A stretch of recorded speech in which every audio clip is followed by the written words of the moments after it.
Alright, hello citizens of the Nigelverse. It's Nigel here once again, and this is going to be another wrestling review.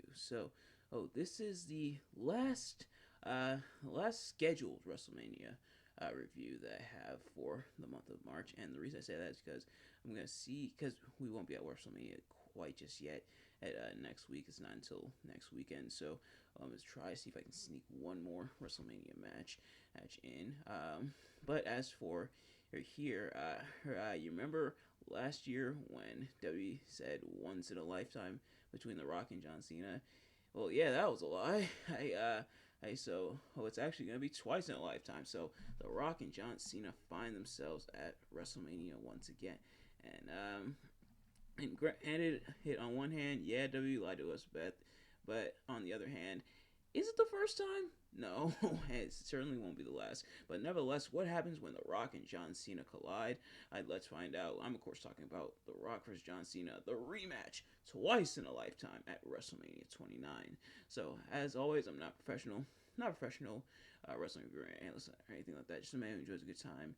And I kind of had an okay time and with this without further ado, let's get right into it. If you've seen these reviews before, you kind of know how this works. If you haven't, I'm gonna be talking about what I liked and disliked about the match. I also kind of want to talk about the build a little to an extent for this, which I feel like I'm kind of starting to do more with these matches, which it isn't necessarily a bad thing. So how do we get here? Well, John Cena won the 2013 Royal Rumble. Why? But he won the 2013 Royal Rumble. The Rock won the WWE Championship at the Royal Rumble 2013 event against CM Punk. Why? But so Cena was challenging here, and pretty much had to secure his spot. And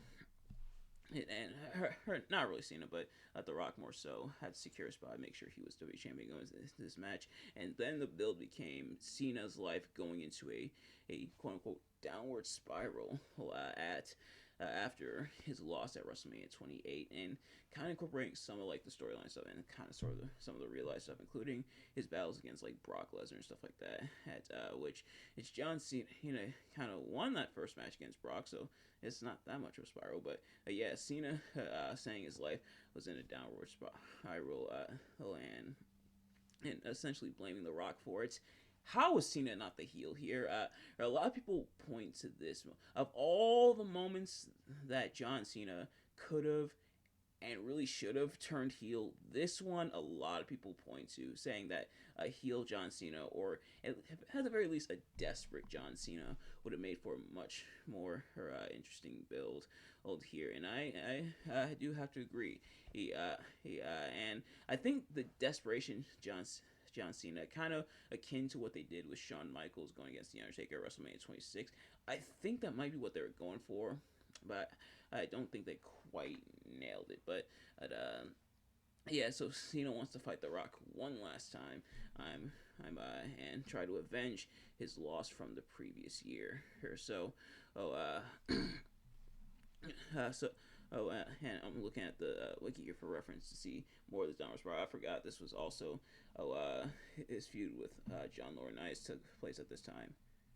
Okay, maybe it is kind of a downward spiral, but nevertheless, getting into the match here, what I liked is both men I think did okay, similar to what they did last year.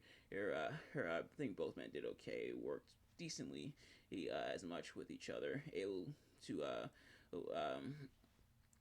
nothing really looked too sloppy or anything. Able to put on like a decent showing against each other and make it look okay.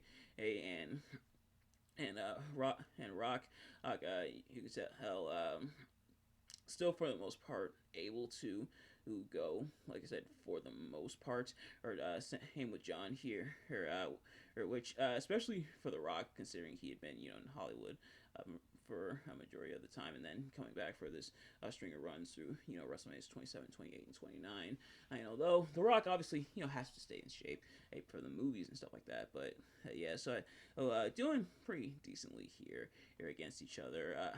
Kind of a cool moment where, if you remember last year, John Cena went for the people's elbow. And then and that's when he got caught in the rock bottom. This time, John Cena goes for people's elbow. Oh, again, the Rock does pop up, but Cena like hangs on to the ropes. Oh, he wisened up from last time, and then tries to put the Rock away from there. Her ultimately putting the Rock away with the attitude adjustment to win the WWE Championship, and which yes, of course, this match is for the WWE Championship. But yeah, so and that, I think was pretty obvious because John Cena won the Rumble and then Rock won the WWE title from CM Punk. I will say this. On one hand, yeah, The Rock really didn't need the championship. This feud really didn't need the championship. This feud he had with John Cena. But at the same time, that would mean CM Punk would probably carry this into WrestleMania against The Undertaker. And then either the streak is lost or Undertaker becomes WWE champion. And as much as The Rock really didn't need the WWE championship, The Undertaker at this point in time really didn't need the WWE championship. Which it's no disrespect, of course, to The Undertaker, but he really didn't need it. Like he was in full on like streak mode, where every WrestleMania match was about the streak, and he only really popped up at WrestleMania time, which not a bad thing, but yeah, so having Undertaker have the WWE Championship or having CM Punk beat the streak, which I'm sure some people would have been okay with, especially because the build between Punk and the Undertaker was really good. But I don't think people would have been they would have been happier than they were like the following year when Brock beat the streak. But with Punk, I don't think people would have been as happy. But have a lot so I do understand why they put it on The Rock, but at the same time, his feud with John Cena really didn't need the WWE Championship. What I'm kind of getting at here is it's kind of a lose-lose, but nevertheless, The Rock and Cena doing decently for the most part, battling for the WWE Championship here.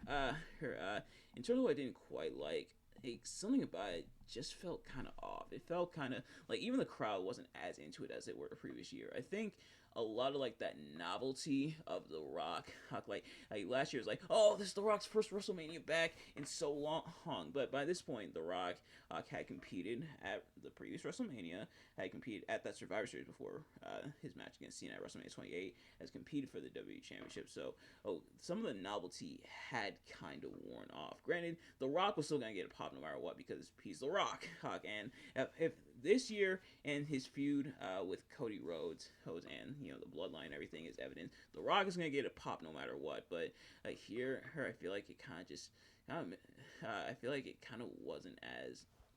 It lacked that oomph and that impact that the previous year had, and I think some of that is the novelty being worn off. Some of that is some of the things that were kind of retread from their previous year, so people weren't as into it this time around. But yeah, sadly, The Rock and Cena not able to live up to their previous year. Now, some people have tied this as like a WrestleMania stinker, or saying this match was bad and everything. Was the match bad?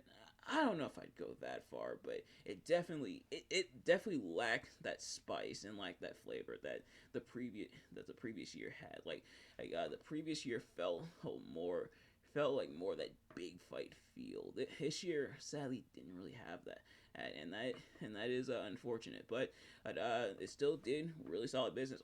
It's the whole trilogy of WrestleManias. Obviously, John Cena and The Rock only faced at Manias 28 and 29, but then also, having that encounter at WrestleMania 27. So that trilogy of matches slash moments between them, which yes, as twice in a lifetime wasn't spur of the moment. It was planned from the jump, but it still did really great business, and it drew quite a bit hit, not just for this Mania, but for the previous year, WrestleMania 28. So it did great business on that regard. But otherwise, yeah, this one definitely doesn't live up to the previous year. But nevertheless, that's going to do it for this review. Thank you all so much for watching. I hope you enjoyed. If you did, please do me a favor: like, comment, subscribe, share with your friends, turn on post notifications so you know every time I upload a video, so you can see as soon as it drops, and let me know in the comments what your thoughts on a match and my review of the match. Did you like the match? Did you like my review of the match? Let me know. Thank you all so much for watching. I'll see you guys later. Peace.